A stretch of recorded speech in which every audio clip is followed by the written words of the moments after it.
Welcome to the Colts Squad Show. I'm your host, Derek Schultz, and I can say that I've never tapped out of a squad show in my entire life.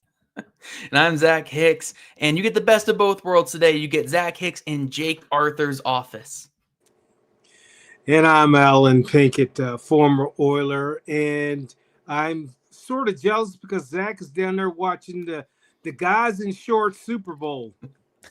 Colts Nation, rise up. It's the Colts Squad. Everything Indianapolis Colts every week. Covering all the big hits and game-changing plays from the Circle City, the way only the Locked On Podcast Network can. It's time to squad up. The Colts Squad Show starts now. Welcome into the Colts Squad Show. I'm your host, Derek Schultz, longtime Indy sports talker, columnist for the Indianapolis Business Journal, and I'm joined by a Notre Dame legend and longtime NFL running back who needs no introduction, but I'm going to do it anyway, Allen Pinkett, along with everyone's favorite film buff, Zach Hicks of Locked On Colts, your first listen every day. Jake Arthur will rejoin us in the future as he's churning out the awesome content that you've come to expect from Locked On Colts, and he's obviously been, so is Zach, a very busy man this week. NFL Combine Week, fellas, continues, but the biggest Colts news today has nothing to do with a prospect. In fact, it has something to do with the NFL Combine star of 2023, and that's Anthony Richardson seeking a trade from Indianapolis. I know Jake and Zach already touched on it on their daily show, but we'll get the squad together to talk about that. It's the biggest news of the day in the opening segment of the show here in just a few minutes. We'll talk Colts Combine targets. We've talked a little bit about positions and things like that of need, but maybe kind of narrow our focus a little bit to some individual names. And I know Jake and Zach have done a wonderful job of kind of going through these prospect profiles as well. What do the Colts look for in these workouts? You know, one thing about the combine is that everybody's a little bit different. You know, some people go after the RAS, right? The athletic score. Some people like the production, different strokes, different folks. We're going to talk about that. Just, you know, Chris Ballard has been here for 100 years. So we have a pretty good idea of what the Colts and the scouting staff like when it comes to these prospects. And then this is going to be the most fun portion of the show. I've been looking forward to this all week. We're going to share some of our thoughts just on the NFL Combine as an event overall, but Allen's old school combine memories. I'm not trying to make Allen feel old or anything like that, but the NFL Combine was in a very different place in 1986. I think I have that year right. It was in a different town, in fact, in NOLA, New Orleans, Louisiana. And so we'll talk about that to wrap up the show and have some fun with it. But Zach, you know, as I mentioned, it was the biggest news of the day. My phone dinged mid-afternoon. Anthony Richardson seeking a trade. But sometimes when the phone dings, you look down and you go, holy, you know what? I looked down after the phone dinged and I said, put it back in my pocket because I think this was pretty much a fait accompli that both sides were going to part ways here. Yeah, the way that we talked about it on the Daily Show today was like developing news story, I guess, not really anything breaking, because we've been operating from this expected point of view, I guess, that there was going to be this divorce between player and organization at some point this offseason. The Colts have been very open about their commitment to Daniel Jones all offseason, despite him being a free agent here in a couple of weeks. So we'll see if they get that deal done. And they seemed ready for that breakup with Anthony Richardson. And it's unfortunate. You know, whenever a top 5 pick, whenever a draft pick in general doesn't work out with your team and it kind of goes this route, it is very unfortunate because obviously you have such high hopes when it comes to this. I mean, look, we're at the NFL Combine right now. We're talking about all these guys and their potential futures in the league, but this is what usually happens with a lot of these draft picks, right? Maybe not a trade, but being off of the team that takes them or being on their second or third team on their rookie contracts. This is just the nature of being an NFL player, but it's certainly just different when it comes to the quarterback position. It's more public, it's more open. It's, again, your top 5 picks, so it's all going to be out there. And the Colts apparently, you know, appeared to have moved on this past season, and now it's just kind of in writing that there's going to be a new home for Richardson at some point this offseason. So we'll see. We'll see where he ends up. We speculated on the Daily Show that, you know, the Cardinals make a lot of sense. The Browns make a lot of sense. The Dolphins, if they're going for this whole blow it up type season and we're just going to take the poison pill, eat all the Tua dead money. This year, you get Anthony Richardson for only $5 million against the cap, and you could just see what he has. And then you just build on that going forward. If he ends up doing something well, I think those teams make the most sense. And then there's even the, you know, go the Vikings route, go the Rams route, sit there and learn from the best coaches in football and reset your mind. and maybe get a chance in the future. So there are going to be opportunities for Anthony Richardson. For the Colts, they'll get a draft pick back. They can move forward with Riley Leonard as the backup and Daniel Jones the starter, and they can go from there. But this was the expected outcome coming into the offseason. Chris Ballard was very non-committal the last couple of days about Richardson. And now we're getting the official news that, yes, there will almost certainly be a trade at some point this offseason, and Richardson will be on his second team by the end of this offseason for sure. Well, Zach, you talked about it being a divorce. At least it was an amicable divorce, because most of the time the team doesn't play their card. The team doesn't announce to the agent, yes, you can go out and market your player. And I can think of my own experience. Usually when you get traded, it's a surprise. In fact, the way I found out I got traded was my agent actually called me and said, hey, get over to the facility and talk to the GM because they're trying to work a trade right now. Usually you don't hear about the trade. And let's face it, the player is an asset to the organization. So the team is trying to reap as much value as they can out of this particular asset. I mean, and that's their job. But you talk about how Chris Ballard thinks about the person before the player. And I think this is one of those situations where he definitely thought about the person because, I guess the reports I saw is he is okay with the agent going out to market his player to get a trade, to get him in a spot where it might benefit him most. It doesn't happen like that most of the time. So, good for Anthony Richardson. It didn't work out here. It's best just to cut bait right now. And maybe he has a chance to shine somewhere else and the Colts can move on and go about their business. But this happens on every single team at some point. Yeah, no, for sure. I will say this one thing that, yes, I do think that part of it is the Colts being like, go out and find the best situation for you and we'll work a deal for you. But there's also the business side of it where it's like, come back to us with the list of teams that you talk to and that you feel good about. And then we'll put those teams against each other to potentially see if we can get this up to like a 4th round pick. So there is some business aspect to this as well. But yeah, ultimately it's about moving on from Richardson, getting some draft capital back, putting that, and also they would save like $5 million in cap space, which is not a ton, but every single thing counts, when it comes to building a team. So yeah, there's a lot of incentive for the Colts to move on. And again, like Richardson's a former top 5 pick. He wants to start. There's no path for that here in Indy anymore going forward. So it's time for that breakup. And that $5 million can help cushion that blow they're going to get from Pittman. Yeah, depending on what they do with that. Right, exactly.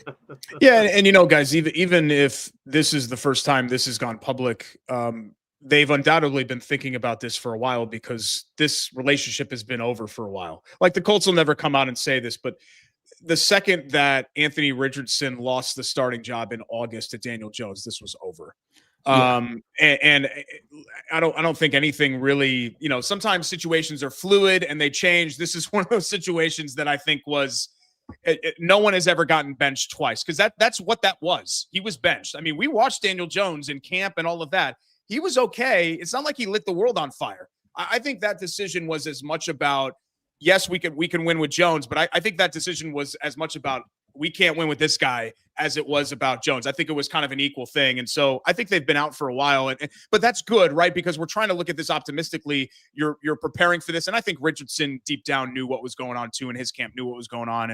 And it'll be a best thing for both of them to move on. Cause we've seen a lot of these quarterbacks, even guys that we've written completely off, come back and have great second chapters. And sometimes that second chapter has come with their 4th or 5th team. I mean, look at what happened with Sam Darnold, right? But it's interesting to think about, Zach, you mentioned the 4th round pick and the trade compensation. And, I think the immediate comp that comes to mind because it was fairly recent too, was Trey Lance. Right. And I'm wondering if it's more of a blessing or more of a curse that, Lance threw something like 90 or 100 passes. He only had a very small handful of starts. Not that Richardson had a whole bunch of starts, but certainly Richardson's put a lot more on tape than what Lance has? And does that actually maybe hurt his value more? Or do you think to yourself, hey, he's had some more experience, or maybe it all comes out in the wash? I think at least in Richardson's standpoint, because Lance, everything that he had put on film was not good, and that's why he only had so few things on film. Where Richardson, the first year was pretty solid from him, some ups and downs, but overall I think it was a pretty solid first season. Flashed, right? Yeah, he flashed. Second season, he comes out there and some very, very low lows, a couple highs here and there, but mostly low lows. But there have been enough highs, I think, in the first couple of seasons where it's not like we're talking like a Zach Wilson situation, right? Where we're trading him for like a 6th or a 7th. And I mean, they might get a 6 for him, but I don't think it's going to be that low. I think around like a 4th or a 5th, probably like a 5th or so is where we're going to settle with this.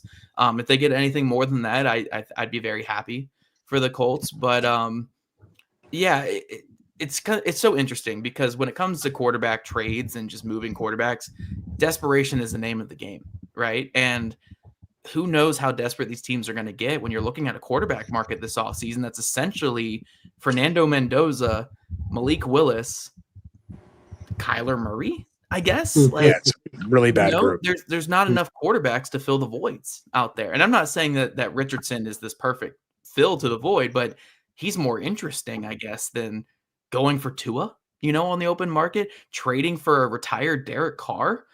Drafting a 6'1", 190-pound Ty Simpson in round 1, who has never played a healthy season of college football at this point, and he hasn't even been good when he's played either. So I think that a team can talk themselves more into Richardson than they can talk themselves into some of these other options. So we'll see what a trade comp looks like. It's really hard to project that out because it really just comes down to desperation, pre-draft valuation. Like the Minnesota Vikings were trying to trade 3 first-round picks to come up and get Richardson in that draft a couple of years back. But because they were in the mid-20s, they couldn't get up there and get him. So if they still have the same kind of love for him, maybe they just go all out and get him. So, yeah, it all comes down to desperation and what the quarterback market looks like. But we'll see. Combine, a lot of these deals get done, a lot of these handshakes get done, and I wouldn't be shocked to see if the Colts are able to work out a deal within the next couple of weeks. Well, look, if you're able to go out and market yourself for a trade, it's just like getting drafted. All you need is one person to love you. That's it. And so you got 31 suitors, and you just need one of them to care enough. And there will be someone out there because most of these coaches feel like, they know how to coach. They can get the best out of a certain player. And some of the skills that Anthony has can't be coached. The athleticism that he has, the rocket arm that he has, that can't be coached. If there's someone out there that can refine some of that a little bit, or get them in the film room, to be able to recognize when it's scat protection and you got a blitz coming in your face. I think his fate was sealed in that preseason game against Baltimore when he didn't recognize the protection. And I just, for a coach, that drives you crazy because, in the meeting room, it's so monotonous. You're going over the same damn thing over and over and over again. And they spend the most time on blitz pickup, more time on that because they don't want their big investment getting, knocked out, so they spend so much time. Then you get in the game and you bust on that.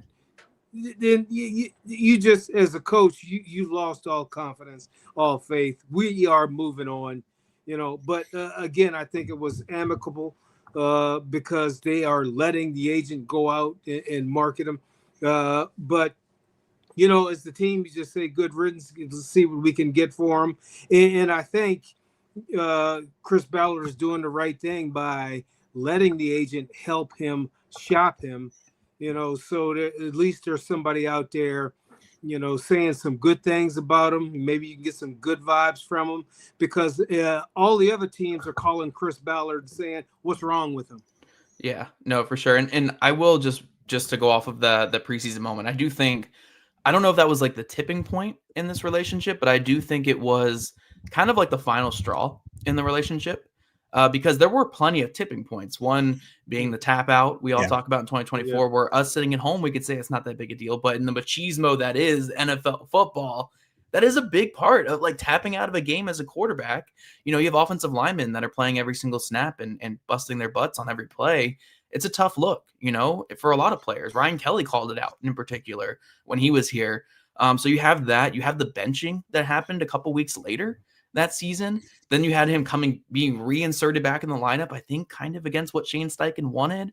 You had some distractions off the field, and it's just like, I think there was a lot of things that led up to that preseason moment, and then dislocating the pinky with such a basic thing in year 3 when they had Daniel Jones in here was just the straw that broke the camel's back. So a lot of things went into this, and ultimately this is where we are. And I hope the best for Richardson the next place. I hope he can get away from distractions, can stay healthy, and figure this thing out. But for the Colts, it definitely is time to move on. Yeah, we talk about outliers. I mean, he was the ultimate outlier, wasn't he? Also an outlier to have a general manager miss this badly on a top 4 pick. I don't know if you guys know who the second round pick was in that 2023 class. Do yourself a favor and go back and look at that class. And he's still here yet. So that is also an outlier situation for where the Colts are. Who are some of the prospects at the combine that makes sense for the Colts in the draft? We're going to discuss that next when the Colts Squad Show returns. This portion of the Colts Squad Show brought to you by FanDuel. Who else ever wanted to experience the NBA Finals live and in person? FanDuel's giving you the chance to turn that dream into reality with their NBA sweepstakes. Here's how it works. Use your profit boost on any NBA future, and you'll automatically be entered for a shot to win an NBA Finals trip for 2. That's right. Flights, tickets, the whole experience. I know this is an NFL show. I know we talk Colts on the show. I'm a huge NBA dork. Pacers here in town as well. And I'd mentioned this before. I love futures this time of year where you're kind of combing through and you're picking a team. Hey, I think this team can be hot. I think this team can make a run. And every game down the stretch, you get on a team before everybody else jumps in the bandwagon, and you could be a big winner there. I mean, just think about the Pacers, and last year at this point right now, when they're kind of settling into that 3 or 4 seed in the Eastern Conference, their NBA Finals payout would have been huge for them to be Eastern Conference Finals champions. And if you would have placed a futures bet on them last February at this time, you'd be rolling in it right now. That's the beauty of FanDuel. Visit FanDuel.com to get started. Use your profit boost on an NBA future. Get entered for your chance to win a trip to the NBA Finals. Play your game with FanDuel, the official sports betting partner of the NBA. And we're back on Locked On Colts. Thanks so much for joining us on this Thursday afternoon. Derek Schultz, Zach Hicks, both in Indianapolis, Allen Pinkett in the state of Indiana, as we're talking NFL Combine and Colts. Guys, moving on from Anthony Richardson, and obviously, as you mentioned, Zach, you and Jake, ongoing story, right? So we'll get some finality when the trade, I'm assuming, finally happens, and then we can kind of leave the postmortems and all of that for after the fact. But let's talk about the now, and let's talk about the future, which doesn't involve Anthony Richardson anymore, but it does involve a lot of the guys who are working out this week at Lucas Oil Stadium. I know we've talked about positions of need. We talked about linebacker and things like that, but are there any individual prospects that have just kind of jumped out to you this, maybe not even this week, Zach, but just in this process of evaluating some of these players that you think would be great fits for the Colts, and then maybe what they've done or what they're about to do in the NFL Combine, if they haven't worked out yet, just can only underline or affirm your feeling on them as a prospect? Yeah, there's a lot. I mean, I think we have to start with the linebackers and D-line who just worked out today. I think their workouts are just wrapping up now. And I just want to use this moment just to complain again about the fact that they put the agilities at the very end of a very long day for these players. And agilities are the most important drill, like across the board for pretty much every position. The 3-cone and the short shuttle are very vital because a lot of these guys are big, fast, and explosive, right? But can you turn? Do you have the ankle flexibility? Do you have the hip flexibility to turn corners? That's the separator in the NFL. And it sucks that we don't get to see those drills here because a lot of these guys opt out because they're up since 5 a.m. and they're doing these drills at 8:30 p.m. off screen. Like, what are we doing with the agilities here? But we did see a couple guys do the agilities, and one guy in particular, Penn State defensive end, Deni Dennis Sutton. I think it's how you say it. Deni Dennis Sutton, former 5-star recruit, was fairly productive in college overall. Had like 24 sacks in his 4 years, but just always got kind of to his plateau in college and just kind of leveled out at his junior season.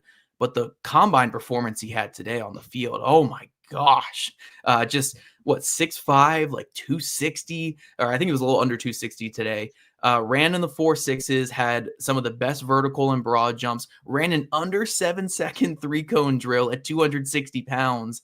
And that's usually the benchmark for speed rushers. Like for perspective here, Kwity Paye, I'm bringing up his name here. Kwity Paye ran under that 7-second threshold as well, but he did it at a pro day in a controlled environment during the COVID year.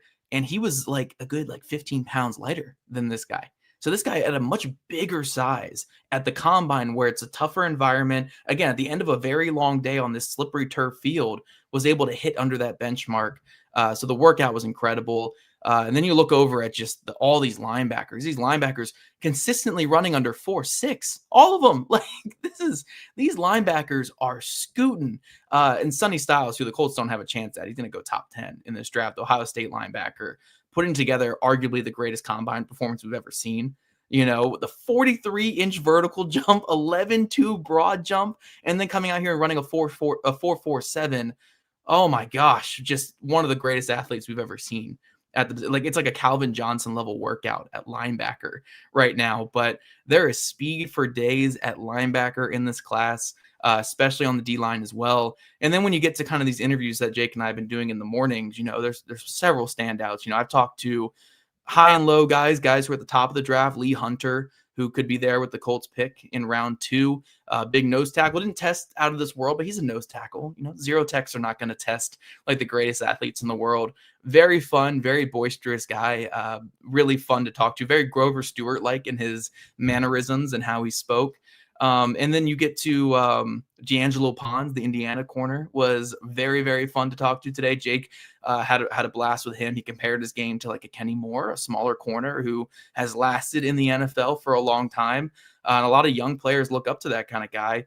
And I even in particular liked Avery Smith from Toledo. Toledo has become kind of a DB factory in recent years. Quinyon Mitchell, Maxon Hook last year. They have 3 defensive backs here this year. Toledo, of all places, 3 defensive backs. And Avery Smith was their slot corner last year. And I just thought one of the funniest things about him today was each of these guys get like 15 minutes on the podium, right? He's out here for his 15 minutes. And I guess the guy behind him was running late. So he ended up talking for like a good 30-something minutes on his podium. And I don't think anybody noticed. So he was just going and going for 30 minutes. But he was such a likable, amicable guy that we were all just kind of enjoying talking to him. So I'm a very big fan of his game. I watched some of him before I went down there, and he put on some good stuff on film as well. So lots of like here about the combine so far. Tomorrow we got quarterbacks and wide receivers. And then Saturday, the best day of the week, we are talking to offensive linemen. So I'll be there bright and early talking to all the offensive linemen, my favorite position group. Well, I wish I could give you a name of who they would draft. But, you know, being a former player, I depend on guys like Zach to give me that information. But the thing that kind of sucks is there is a lot of good talent there on the D line and the linebackers. Their performance was Sonny Styles. His performance, I mean, he ran a faster 40 than me. I ran 4.48, and he ran 4.47. And you know, when you think about somebody with that size being able to run, but the linebacker position has changed, and I think now in college they're catching up to what is needed in the pros. You need a guy that can run because they're going to be covering tight ends, going to have to cover running backs, and you're going to have to go bang heads with a 320-pound offensive lineman from time to time. So the position is evolving. But the thing it's kind of bad for the Colts is all you can do is salivate over like the 10 best defensive linemen or the 10 best linebackers, because you're not going to draft any in the first round. So it's almost like, oh, that guy's great, but I can't look at him because he's going to be gone by the time we draft. So it's like you got to look into that lower tier, and you may even have to look at guys that aren't even at the combine in order to be able to get somebody that you want. And so it's going to be a tougher job for the Colts this year, just not having that first rounder. But I mean, in the NFL, usually if you get drafted 4th round, 5th round, you're making the team. Usually, yeah. yeah. Usually you're making the team. So there's still good talent to find, but how has Chris Ballard done on his 5th round picks? Are there still a bunch of them on this football team? He's actually been pretty solid with day 3, and we can talk more about that in the next segment. Then there you go. Yeah. Now his scouts have been very good. They've found hits. I mean, Derek was mentioning the 2023 draft class, and you could argue that some of his better picks came on day 3 with Jalen Jones and Adetomiwa Adebawore. They were better than his top 2 picks in that draft, you know? So yeah, he has had some good luck with day 3, and that's credit to the scouts. Scouts do a lot of the day 3 draft picking. But yeah, like you said, Alan, like it sucks that you miss out on a Sonny Styles, right? A guy who I think we are all convinced is going to be one darn good football player in the NFL, one of the best college football players this past season as well. But I do like, again, the depth of linebacker where, like, yes, you'll miss out on a Sonny Styles. You might miss out on Jake Goldday, too, from Cincinnati. Very good player. But, I mean, we're even looking at guys like Jacob Rodriguez, won the best defensive player in college football this past year. He should be there at 47. He's a little bit smaller. I thought he had a great workout today. I was going to ask if that changed anything for him with Rodriguez, because he really, I mean, there are athleticism concerns, right? Or at least there were, but after you watched him today, you thought, wait, what? Yeah, it's more, I think it's more just the arm length concerns and a little bit older as well. But again, we're talking about the best of the best here, right? So a part of the combine, and we'll get into this more in the next segment, it's just separating stuff. Like if you have guys right next to each other and how you grade them out, maybe the guy with slightly longer arms, like you take a little bit because he just has a little bit more margin for error, but you're not going to make it like I have, Allen Pinkett as a 5th round running back and I have Herschel Walker as a 1st round running back. But because Allen ran a 4.4 and Walker ran a 4, like I'm not going to jump them above these guys here. But I think if guys are right next to each other and you have like, hey, historically linebackers with 32-inch arms succeed more than linebackers with 30-inch arms, that's when you separate guys in that same bucket, that same tier. But you're not going to replace a blue chip guy with a red guy just because a faster 40 and stuff. So there is value to the combine. It gets a little overvalued because it's such a TV thing right now. But it is so fun. Like a Jacob Rodriguez, seeing guys hit benchmarks we didn't expect and surpassing expectations and maybe climbing boards in our minds is really the best part of the combine. Yeah, with I'm just partial to Jacob Rodriguez because of the mustache, but that's the guy that I've been thinking about more than anything else. But I do think that I feel like sometimes guys are so good in college that it's almost to their detriment. Like the fact that they were so productive and and maybe they're not the twitchiest guys, you know what I mean, or the speediest guys. And sometimes I think we overthink it. I mean, I know that obviously Colston Loveland closed the season really well, right? In the second half of the year, he showed some of the promise. But remember the first half of the year, we were talking about, hey, here's the productive guy. Here's the other guy that you took a flyer on. And I guess that's the ideal situation where both players look like they're going to be really good NFL tight ends. But Zach, I think you would agree. I mean, I think sometimes all of us, even these people that do this for a living for NFL teams, sometimes overthink these things. Yeah, and we've all had famous misses and hits with the overthinking doing this. NFL teams have that as well. I just think ultimately, I think you're in good company when you're betting on non-outliers, right? When you're betting on guys who fit into molds. And a lot of combine testing is making sure guys hit thresholds, right? I've listened to some really good podcasts and analysis lately where it's like, hey, a receiver running a 4.2 versus one running a 4.4, there's not much difference in that with those guys because they're hitting that threshold you're looking for. But a receiver running a 4.4 versus running a 4.8, for instance, we have a lot of guys who run 4.4s and are successful in the NFL. We don't have many 4.8 guys, right? Unless we're going to make up that Jerry Rice story again. No chance he ran that slow, but we got to keep making that up and regurgitating it so we can have somebody who ran that slow. So it's about hitting thresholds. Like if you like a guy's film, and they're not testing like a historically awful athlete. And even if they are, like look into what happened to them that week. Shaquille Leonard tested like one of the worst linebackers in combine history, but the Colts drafted him high partly because he went out there and competed with the flu or with an illness, I think is what it was. And even though he tested like crap, he went out there and did every single drill. And the Colts loved that. They looked into that and they were like, you know what? You didn't put your best numbers out there, but you were competing in an environment where so much of this is like agentized, where it's like the agents say, if you're not 120%, don't go out there. You're going to put bad numbers out there. Leonard still went out there, and that impressed the Colts to taking him in the top 40. And we'd be talking about a Hall of Fame linebacker if he stayed healthy. So yes, there are outliers you can bet on for certain reasons. But traditionally, a lot of the combine is to make sure that you're not betting on too many outliers, because outliers exist for a reason. And then the problem with the combine is you can't measure a guy's heart. And right. Yeah. I would say baseball, most people think of baseball as the inventor of metrics and all these measurables, but football's had these metrics for years. So yes, you can fit into a box. I need a linebacker to be this size, this speed, jump this high. I mean, all that stuff does fit into the box of what is going to be successful. And every now and then there's somebody who breaks the mold. But all those metrics, they do tend to overthink it a lot of times. When most of the time all you got to do is turn on the tape. How does the dude play? Yeah, and Shaquille Leonard definitely broke the mold, right? Because the dude's a freak in a good way with what he was able to do. We come back on the Colts Squad Show. What traits do the Colts like in a prospect? What sort of measurables do they usually target? We'll discuss next.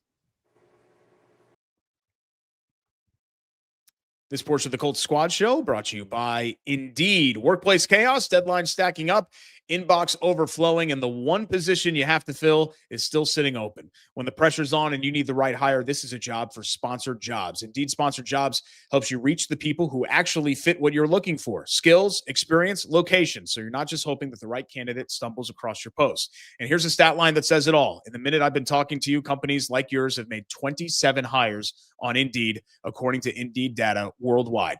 So if you're hiring, spend less time searching and more time interviewing candidates who check all your boxes with Indeed Sponsored Jobs. Spend less time searching and more actually interviewing those candidates with less stress, less time, more results. When you need the right person to cut through all the chaos, this is a job for Indeed Sponsored Jobs. And listeners of this show will get a $75 sponsored job credit to help your job get the premium status it deserves at Indeed.com/podcast. Go to Indeed.com/podcast right now and support the show by saying you heard about Indeed on the Locked On Colts Squad Show. Indeed.com/podcast. Indeed.com/podcast. Terms and conditions apply. Need to hire? This is a job for Indeed Sponsored Jobs. And we're back on the Locked On Colts Squad Show alongside Zach Hicks of Locked On Colts, former NFLer Allen Pinkett. I'm Derek Schultz. Jake Arthur will join us for a future show, catching up on some work and churning out the content over at Locked On Colts. If you follow along on all the socials, and of course, follow along the podcast channel and our YouTube channel and everything else. So we have a large sample size here. This should be a fairly easy question to answer, even though, of course, there are exceptions to the rule of who the Colts like. We've seen them step out before and draft freak athletes, and we've seen them kind of go the opposite way in some of those draft picks as well. I remember a lot of people being shocked with the Justin Wally selection last year, right?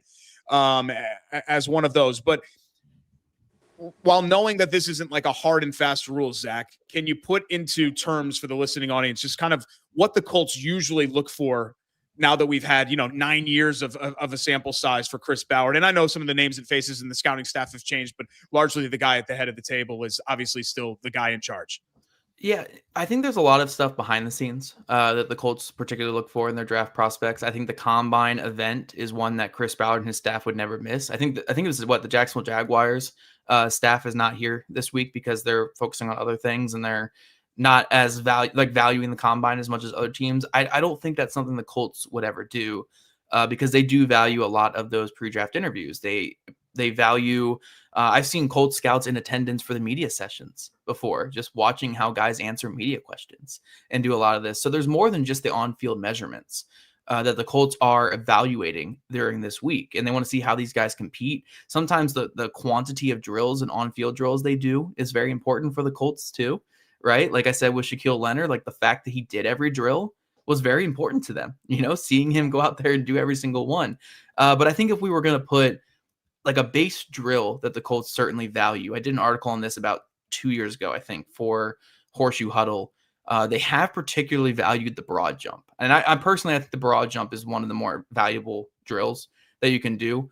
It tests just that lower body exploding forward, more so than the vertical jump where you're jumping straight up. Broad jump, you're starting low and exploding forward. And the Colts have typically drafted guys in that 80th percentile or higher. Now, I think most teams would probably fall into that as well because you want to draft great athletes to play in the NFL, but they certainly like looking at that. And then if we're looking at certain positions, we have pretty good outlines of what Ballard likes at some positions. Like at offensive tackle, we know he likes the big boys there. We know 6'7" plus, like 6'6" plus, well over 300 pounds. Weirdly enough, arm length isn't a big decider, but he likes super athletes on the O-line at offensive tackle. Whether it's your Jalen Travises, who are all-time great athletes, Bernhard Raimann, one of the greatest athletes we've ever seen at the position. So many different guys. Jake Witt was one of the greatest to ever test at the position. He never played it down for the Colts, but they took him still because of that testing and that size. But then there are other positions that are a little bit up in the air, and they change a lot. I've noticed that Ballard does kind of mold his types at each positions to fit his coaching staffs. And like you said, Derek, we have 10 years of Chris Ballard data at this point. But with those 10 years, we have, 2 different head coaches? 3 different if you count Jeff Saturday, but you shouldn't really count him in this part of it. 3 different defensive coordinators. And we kind of see these molds change with each guy, right? So if we're looking at what Chris Ballard has valued at wide receiver, for instance, right? We're drafting Alec Pierce. We're drafting Michael Pittman Jr., Mike Strawn, Darius Fountain, these big contested catch wide receivers under Frank Reich. And then what kind of receivers are we drafting under Shane Steichen? A.D. Mitchell, Josh Downs, Anthony Gould, separators, guys who run routes and get open. So it's hard to say like which one is Chris Ballard, right? Because he's drafting for his coaching staff. So you have to adjust a bit with the coaching staff. You can also look at defensive end with this too, right? Early on with Matty Ruffalus, he's drafting Ben Banogu, Kamoko Toure, even like you can even throw like a Kwity Paye in there, right? Kind of smaller speed rushers. What does he do with his first year with Louis Anarumo? JT Tuimoloau, this massive defensive tackle / defensive end type who just looks like a Louis Anarumo defensive end. So I think if you try to go position by position, which I've done in the past 10 years, a lot of it is ever changing. But the consistent fact of this is the Colts like guys who show the competitiveness to show up and do drills here. Unless they're injured, like come in here and do your drills, show that willingness to compete, and they value explosiveness. They really do value explosiveness, especially that broad jump. I think is a very important one. I think league-wide, the agilities are very important as well. The Colts haven't traditionally valued it as much, I think, as some around the league, but the agilities are very important. But certainly like that broad jump and explosiveness. Also arm length. I do like length and wingspan as well. It just lessens that margin for error at some of these positions. They like it at most positions outside of tackle. For some reason at tackle, they're fine with it being lower. But I would say if you really wanted to look at one drill, look at that broad jump. Broad jump is a very important one for the Colts.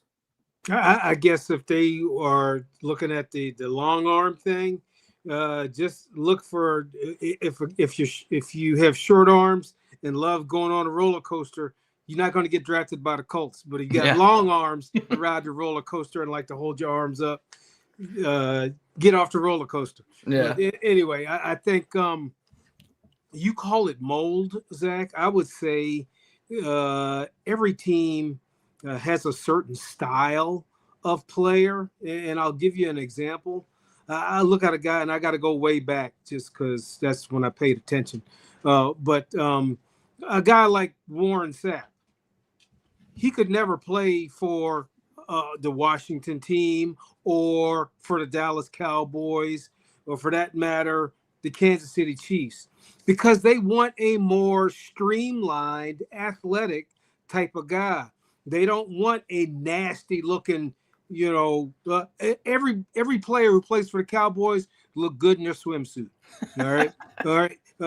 But sometimes guys will just be all big and thick and sloppy, but they can run, they can move, and they'll knock your ass out. All right. But they don't necessarily look like it. Some teams just stay away from that style. Another thing that I've always seen, there are some teams that will predominantly draft from certain universities. Now, I guess with the Colts, I see 2 Notre Dame guys, but I know the Giants love picking Notre Dame guys. There are certain schools that will go more towards the HBCUs and get players from there. It does differ a little bit with who's ever the coach in charge, that regime in terms of the type of players they get. Because yes, I did notice, the 23 draft, you didn't have a tall, lanky receiver.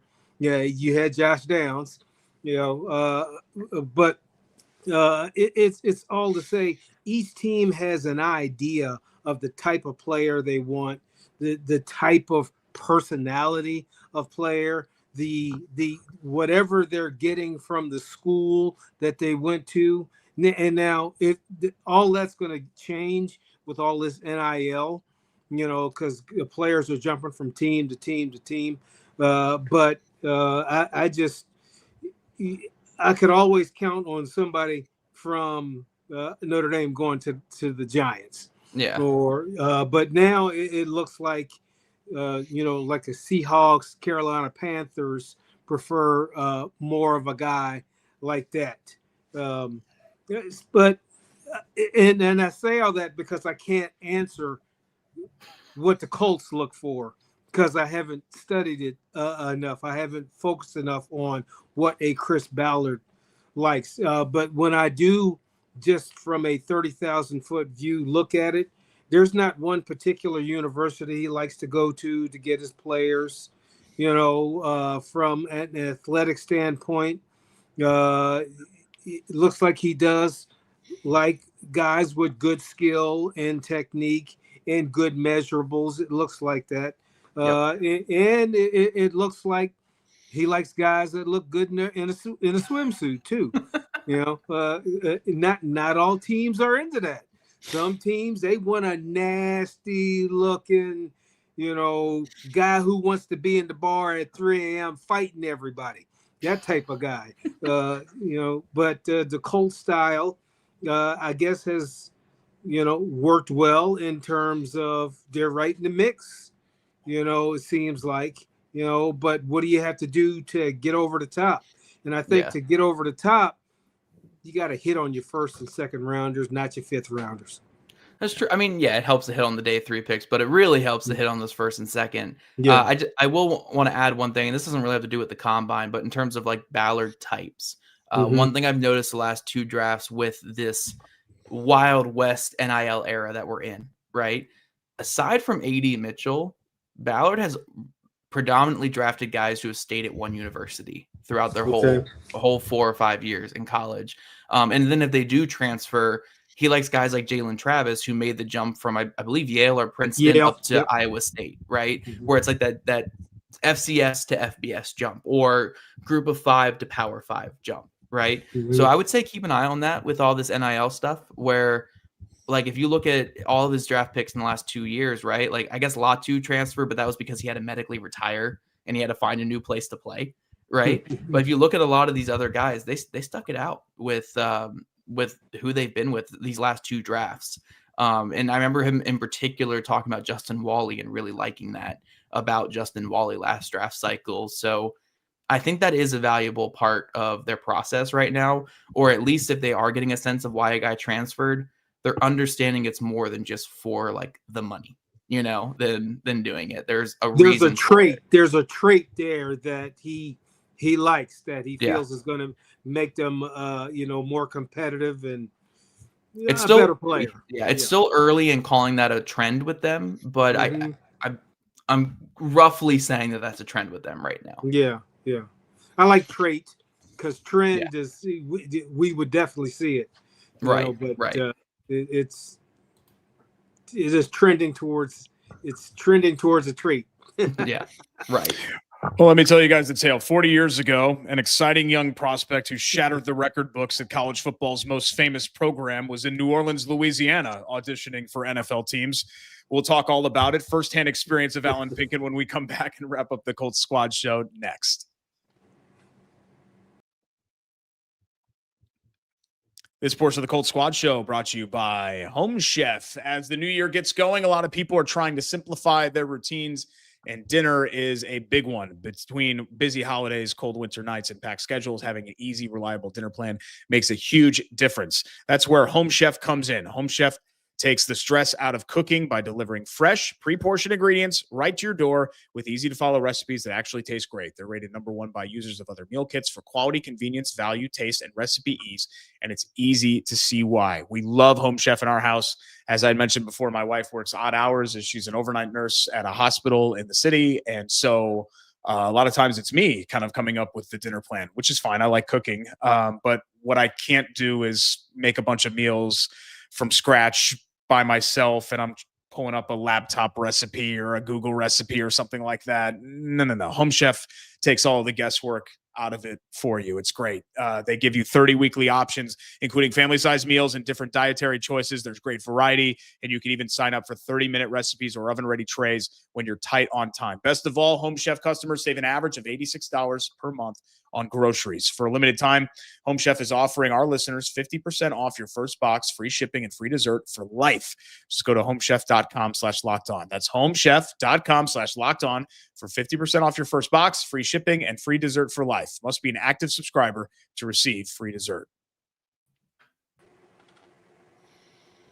Back for a final time here on the Locked On Colts Squad Show. Thanks so much for joining us on NFL Combine Week alongside Allen Pinkett and Zach Hicks. I'm Derek Schultz. And Allen, I just want you to pretend like we are in your living room right now. Zach and I are sitting crisscross applesauce on the rug. Maybe there's a fire going and it's story time. And I want to hear all about the experience of the NFL Combine in 1986 New Orleans, because I would imagine it's very different from what we've seen in the modern era here in Indianapolis. Well, it is a lot different, and you got to think back. Damn, that is 40 years, isn't it? It seems like yesterday, but when you look at preparation for the combine back then compared to preparation now, guys now will actually go out and hire a track coach to learn how to run a 40, or they'll get some kind of personal trainer so that they can excel in all the different drills that they run at the combine. Where back in my day, we would go to the weight room and just do a little bit of running because we wanted to be fresh for the combine. But the experience itself, I would say there was great camaraderie because, number one, you have to be chosen to go to the combine. So there's not all this, when I was with that group of running backs, there wasn't that, rivalry with anybody. Hey, we all trying to get a job, damn it. So, we all got along well. And I guess it ends up being about 30 or 40 of each position. One thing that guys didn't like was when they had to strip down to their shorts and go in the room and take that picture. And the famous Tom Brady picture, right? Yeah. Some guys felt that was less than humane. And I remember a couple guys complaining about it. And all I said was, well, at least you're going to get something out of doing it. Yeah. But they were looking at any imperfection that you may have had, and the other thing that was so neat was if you had like a little teeny injury in high school that you didn't really talk about, they knew about it. Oh yeah. They go into so much depth about what injuries you've had, what potentially could be wrong with you, and they'll ask you for in that room. We didn't have a personality test when I was coming through, and I can't even remember what the damn thing is called. The Wonderlic? Yeah, the Wonderlic. We didn't have a Wonderlic, but I mean, I think it has its value because you do want to see what you're getting in terms of intellect. But one of the things I'll say is the game has progressed so much, that you got to be able to think on your feet, guy. Because where the game has come from, we would break the huddle, come up to the line of scrimmage, and the quarterback might audible to a play. But now they come up to the line of scrimmage, they might have 3 or 4 plays called, and then they might audible to something else. So you got to have it upstairs to be able to play. That's why I always thought that Notre Dame guys worked pretty good, because they had 2 jobs in school. They had to play football and go to class. But there's other schools. There's other schools that did well with that. I felt pretty good going to the combine. We have a section where we have to do weightlifting. Yeah, and look, I started lifting weights. I don't want to say it because it sounds bad, but let's just say prior to puberty is when I started lifting weights. So we have this one drill where we got to do 225 as many times as possible, and I was able to knock it out like 22 times. It was either 21 or 22 times. The only guy that beat me was this fullback from Mississippi State. I think he did it 25 times. And I just remember, what's his name? John Rathman, big strapping fullback. He did 225 6 times. Is that Tom Rathman? Tom Rathman, thank you. Yeah, Colts legend here, Colts coach here. Yeah. He did it 6 times. But when you watch Tom Rathman play, he looked like he benched the building. He played strong, but he only, and maybe he just didn't want to tip his hand or make it look like he was too strong. I also remember getting ready to run the 40, and I think back then it was no more of the stopwatch, so you had a variation of times. It was fully automatic time. So it was more accurate. So 4:48 was one of the faster times. But there was this one guy in my class who happened to run a 4.1. He didn't do it at the combine, but he ran a fully automatic 4.140. You know who that guy was? Is this Darryl Green, or who is this? Bo Jackson. Bo Jackson, yeah. Okay. I would say one of those two, right? Because you had 2 of the fastest human beings ever in that era of football, yeah. And he was weighing like between 220 and 230. Right. And so, the way the combine works, sometimes you can be good enough to where you can just skip the drills. But if you're looking to, up your draft stock, you got to go do those drills. You got to go do that stuff that's going to hopefully, go from, 5th round to 3rd round. And the entire goal, your entire college career is getting drafted in the 1st round. You know that if you get drafted in the 1st round and have a good, successful 1st contract, that 2nd contract, you're going to be set up for life. Yeah. Did they have 5th-year options back then too? No? They didn't. Okay, because nowadays it's even more important, right? If you can get that 5th-year option, which is a good payday, and another year of security in the NFL. So yes, it's indeed. so valuable to get that 1st round. Yeah, and the thing that I've seen, and I think the 5th year is an option now because they're starting to give guaranteed money. 100 years ago when I played, the only thing that was guaranteed was your signing bonus. So it didn't matter if you had a 10-year contract. In fact, you'd be a fool to have a 10-year contract, because if they cut you in year 3, you can kiss those other 7 years goodbye. But I just remember about the combine that everybody was in a pretty good mood, but everybody was, real eager to put their best foot forward because everybody's trying to get a job and everybody's trying to get up in that 1st round. And I had thoughts about possibility going in the 1st round when the final player rankings came out, I think I was listed as either the number 19 or number 20 player on ESPN's board. I think I was the second or third highest rated running back. Bo Jackson was number one. Bo Jackson was the number one rated player in the draft. And the problem with all that is none of that means a damn thing. Because what you know about the draft is you can't count on any of that. So I ended up being the 13th back taken. I was the 61st player taken in the third round. And that's one of the things I always kept in the back of my head was I'm going to beat out every single one of these guys that were drafted ahead of me. And the only guy there were two guys that lasted longer than me in the league.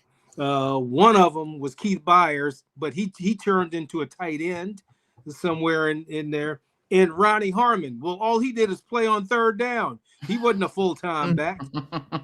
My goal was I need to play in the league longer than these guys to say that y'all made a mistake not drafting me. But, I was fortunate enough to be on a team that had enough running back depth that I wasn't carrying it 20 times a game. So I was pretty fresh. And by the time I did become a full-time starter, I had gotten to the peak of my athleticism and it was able to be shown on the field. But it all goes back to, man, just, one of the things that happened in the combine, I felt so good that I left my bags in the airport at the gate I was at and walked off somewhere and, got some food and was just happy. And when I came back, somebody stole my plane ticket. They took my plane ticket. So I had to, I actually had to, plead with the people at the gate about how my plane ticket was stolen. And then I actually had to call the people back at the combine for them to issue me another ticket. But they did it. And I thought, you know what? They're going to think I'm such a dumbass because I lost my plane ticket, but I didn't lose it. Somebody took it. And I saw that as a potential strike against my intellect because I can't hold on to a plane ticket. So I was a little worried. Yeah. It's a big job interview the whole week, right? Yeah, it's like, exactly. So tough. And the biggest thing, I guess people, what I heard from a lot of scouts was I was a PR dream for any football team because I did, talk a lot and I made sure my parents made sure I didn't speak broken English and spoke with some damn sense. Yeah, I do want to say something real quick. Shane Gregory in our comment section saying his stepdad was a huge fan of yours, Alan. So while we're going down memory lane here, giving a shout out to Alan's fans here in the comments. Well, you got to be old. You got to be old to be a fan of mine. Derek, do we have his numbers or at least his unofficial numbers? Like, can we find them online? I just tried to find them and I couldn't. I figured you would. Yeah. Yeah, they didn't have. I actually wanted to hear from the Mississippi State dude and what happened to him too. But I couldn't find anything. 1986 NFL draft combine results. I did find that draft list, and there were a lot of good players in that draft, but there was only one Hall of Famer. Do you know who the one Hall of Famer was, Alan, by chance? I'm putting you on the spot a little bit. Oh, wow. One running back or one player? One player ended up in the Hall of Fame. I mean, there were, Jim Everett, Bo Jackson, Leslie O'Neal, Will Wolford, who played here, Ernest Givens, who was a teammate of yours, Alan. There were a lot of good players, but only one Hall of Famer. I'll give you a hint. Besides Tom Brady, when you think of him, I think you think of all the rings. The 49ers guy, Haley? Yeah. Charles Haley. Charles Haley. Yep. Look at me. Look at me. So 28 years young, and I got this. There you go. Charles Haley had to remind me, he's from Virginia also. Oh, I didn't know that. Yeah. And he had to remind me that we played in the Virginia High School All-Star game together. Oh, wow. That's cool. Yeah. The 96th pick of that draft. How about that? Yep. Pretty cool there. James Madison.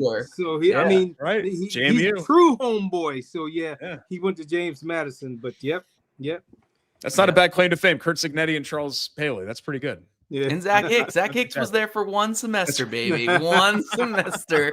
JMU. So they have just a famous alumni down there at JMU. Look at what you made of yourself, Zach. Yeah, I mean, pretty campus, it's an amazing story. I'm sure the folks in admissions at JMU are regretting the decision and all of that. So. I got a C+ in world history one that semester. I mean, fantastic, right? I mean, I'm just killing it. Well, we're always getting straight A's here on the Squad Show. Thanks so much for joining us on this latest edition. We'll be back with you Tuesday night at 9:00 as we tie a bow on the combine and move forward to March, guys. That's when the news really starts in, right? The franchise tag results with that window closing, impending free agency, of course. And as always, the Colts news cycle never really goes quiet, even in the offseason. So keep it locked on Jake and Zach every day on Locked On Colts. Be sure to follow us at Locked On Colts on socials and check out the other great content on YouTube and TikTok. And we'll see you next time right here on the Squad Show.